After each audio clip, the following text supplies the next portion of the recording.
తాకట్టులో ఉన్న బంగారాన్ని విడిపించి ఆ రోజు ఆన్లైన్ రేటుకే మేము కొంటాం. Sharma gold company. Hi hello welcome to Suman TV. నేను మీ రోషన్.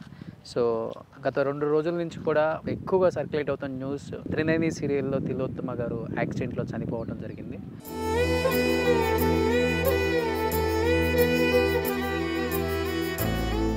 ఆ యాక్సిడెంట్ జరిగినప్పుడు ఆమె స్పాట్లోనే చనిపోయారని కొంతమంది చెప్తున్నారు, లేదు తను వేరే కారణాల వల్ల చనిపోయారని కొంతమంది చెప్తున్నారు.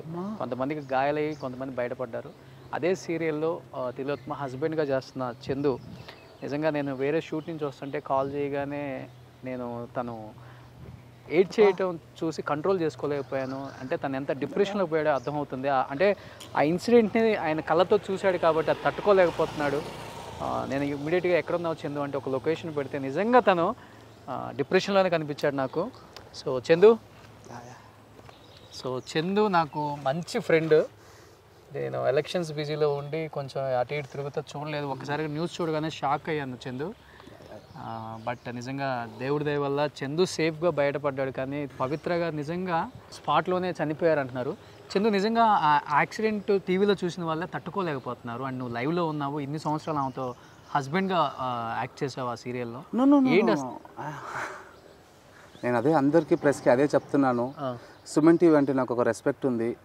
అండ్ ప్లీజ్ మీరు ఒక మాట వెనక్కి తీసుకోవాలని నేను కోరుకుంటున్నాను రోషన్ గారు. And for every media I'm saying the same thing. తను చనిపోలేదు, తను మనతోనే ఉంది కూడా. అండ్ మీరు అంటున్నారు హస్బెండ్గా యాక్ట్ చేయడం కాదబ్బా, she is my life. Okay. And మీకు ఎంతవరకు తెలుసో నేను కొన్ని ప్రెస్ని నమ్ముతాను, కొన్ని ప్రెస్ని నమ్మను. అంటే ఆ రిపోర్టర్స్ని ఈ రిపోర్టర్స్ని నేను పేరు చెప్పను. అండ్ సరే, ఈరోజు అంటే ఒక జర్నలిస్ట్గా ఒక ప్రెస్ ఇవన్నీ చూడకుండా యాజ్ ఎ ఫ్రెండ్గా అసలు ఏం జరిగింది అంటే అసలుకి మీరు రియల్ లైఫ్లో ఎలా ఉండేవాళ్ళు, అసలు ఆ సిచ్యువేషన్ గురించి ఏం చెప్తావా, యాక్సిడెంట్ గురించి, ఇన్సిడెంట్ గురించి చందు? ఫ్రాంక్గా చెప్పాలంటే మేము హైదరాబాద్ నుంచి బెంగళూరు ట్రావెల్ చేసింది కన్నడలో ఒక మూవీ సైన్ చేయడానికి. కన్నడలో ఒక మూవీ సైన్ చేసాము, అడ్వాన్స్గా పేమెంట్ తీసుకొని రిటర్న్ అయ్యాము. బెంగళూరులో 2:30 ఆఫ్టర్నూన్ మేము ఆల్రెడీ స్టార్ట్ అయ్యాము. 2:30 స్టార్ట్ అయ్యి 6 o'clock అలా రీచ్ అయ్యి బెంగళూరుకి మెజెస్టిక్ రోడ్ అంతా క్రాస్ అయ్యి రీచ్ అయ్యేసరికి ఫుల్ హెవీ రెయిన్ వల్ల 3 hours లైక్ 20 స్పీడ్ 3 hours అయిపోయింది.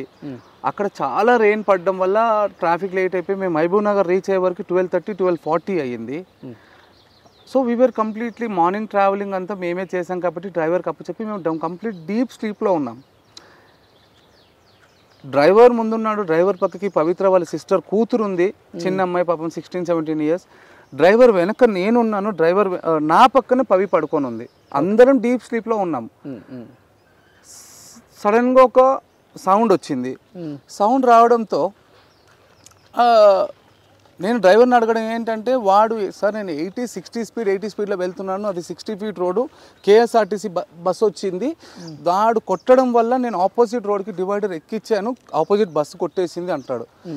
అండ్ ఇంకొకటి, నేను సుమన్ టీవీ తరఫున నేను ఒక విషయం చెప్పాలనుకుంటున్నాను అందరికీ. ఏంటంటే అందరికీ ప్రెస్ రిపోర్టర్స్కి నేను చెప్పాలనుకుంటుంటే, ఇది నాకు what ever I want, I'm not talking about any commercial and all, నా బాధ నా ఆవేదన చెప్పుకుంటున్నాను రోషన్ గారు. ఏదేదో రాస్తున్నారు. ఇక్కడ ఉంది నలుగురము, కళ్ళతో చూసింది నేను, ట్రావెల్ చేసింది నేను. నలుగురిలో మేజర్గా దెబ్బలు తగిలింది నాకు.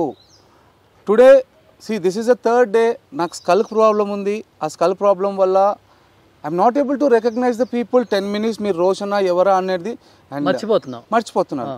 అదే నేను ఫోన్ చేసినప్పుడు కూడా నేను అందుకే అడిగాను.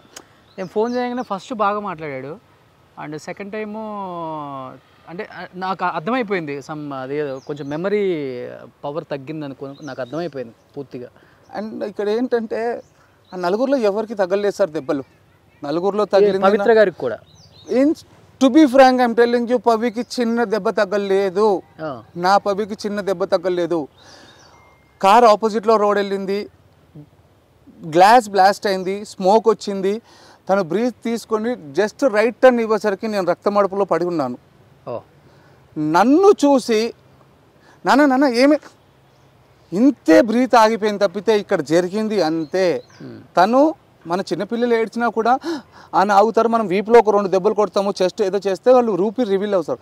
అక్కడ తనకి బ్రీత్ ఆగడం వల్ల నేను అన్కాన్షియస్లో ఉన్నాను, డ్రైవర్ వచ్చేసి 108కి తిరుగుతున్నాడు, చిన్న పాపకి తెలియదు, ఆ నాలెడ్జ్ లేదు, ఆ టెన్షన్లో తను ఆగిపోయింది. ఎవడో ఒక మనిషి వచ్చి వెనుక ఒక దెబ్బ కొట్టినా ముందు దెబ్బ కొట్టినా తను ఈరోజు బ్రతికేది. And the major fucking point I'm telling everyone, ambulance వచ్చేసి 15 minutes లేట్ వచ్చింది, లేకపోతే ఈరోజు పవి బ్రతికేది. అందరికీ నేను అదే చెప్తున్నాను, అన్ని న్యూస్లో అదే చెప్తున్నాను, బట్ రాయట్లేరు. ఈరోజు అంబులెన్స్ ఆన్ టైం వచ్చి ఉంటే నా పవి బ్రతికేది. తర్వాత ఆఫ్టర్ దట్ అందరూ అనేది ఏంటంటే మీరు అన్కాన్షియస్లో ఉన్నారు, హాస్పిటల్కి వెళ్ళేసరికి 1 అయింది, 1:10 అయింది అన్నారు. ఆఫ్టర్ 1:30 కాన్షియస్ అన్కాన్షియస్ నాకు తెలియదు, ఒక న్యూస్ చెప్పారు ఇట్లా మీ పవి అయినసరికి నేను లేచి నా నాలెడ్జ్ లేకుండా నేను అక్కడ డాక్టర్లను చేసుకోవడము, అక్కడ గ్లాసులు పగడగొట్టడం ఏదో జరిగింది. చేశాను అంటున్నారు, నేను చేశానని నా నాలెడ్జ్లో లేదు, చేశాను. అండ్ వాళ్ళు ఏంటంటే వీళ్ళకి షాక్ ట్రీట్మెంట్ ఇవ్వాలి, 1 day మెంటల్ హాస్పిటల్లో పెట్టాలి అని అన్నారు. అదే గ్యాప్లో అభిమానులే కావచ్చు ఎవరో ఏదో వచ్చి అన్నారంటే వద్దొద్దు మేము మెడిటేషన్ చేసి మార్చుకుంటాము, షాకులు ఇస్తే వేరే పరంగా వాడుతుంది అంతే. ఆ గ్యాప్లో ఇంజెక్షన్ ఇచ్చి పడుకోపెట్టారు. మార్నింగ్ 4 o'clock నాకు న్యూస్ తెలిసింది. 4 o'clock లేచేసరికి న్యూస్ చెప్పారు. న్యూస్తో మళ్ళీ నేను ఎలా రియాక్ట్ అవుతానో అనేసరికి నా ఆర్టిస్టులు ప్రొడక్షన్ హౌస్ అందరూ రౌండప్ చేసి, and thanks to Zee Telugu team, వాళ్ళు కూడా చాలా హెల్ప్ చేసి అందరు నన్ను ఓపికతో నన్ను ఒక డైవర్ట్ చేసి తర్వాత పవి దగ్గర తీసుకెళ్ళారు. పవి దగ్గర తీసుకెళ్ళి నేను పవి పైన తన మీద పడి ఏడ్చిన రక్తం, నా రక్తము తన ఫేస్ పైన ఉంది తప్పితే వేరే ఏమీ దెబ్బలు లేవు. అస్సలు బ్లడ్ అస్సలు రాలేదు తనకి. సరే ఉండినా కూడా సార్ నేను ఏదంటానంటే మనకున్న ఒక 6 layers 7 layers ఒక చిన్న తగిలి ఉండొచ్చు తప్పితే it's not a major thing. Please మీ తరఫున మీరు అందరు పబ్లిక్కి చెప్పండి. ఫస్ట్ టైం తను మీడియా ముందుకు వచ్చి మాట్లాడటం కూడా అందుకని ఈరోజు మొత్తం క్లియర్గా చెప్తున్నారు.